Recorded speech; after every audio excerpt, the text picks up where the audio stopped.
The midpoint displacement method, also known as a diamond square method, is an iterative algorithm used for creating height maps. It involves working over a mesh and lifting midpoints up and down. For example, consider this method in 2D with this line. First we find the middle and raise it or lower it by a random amount.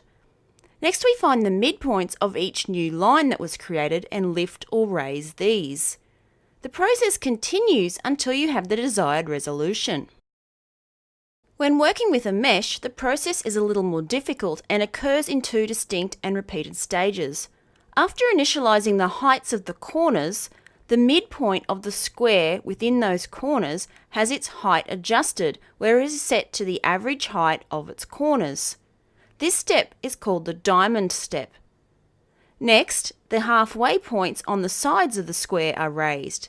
They take on the average height of the vertices to the left and right and above and below. This is the square step stage. If during this stage a point is on the very edge of the mesh, it may be missing neighbours above, below or to the left and to the right, and therefore only the immediate ones are used. The process starts on the outside of the mesh, considering it as one large square, and then carves up the mesh into smaller and smaller squares until all the vertices have had their height modified using the average of their neighbours.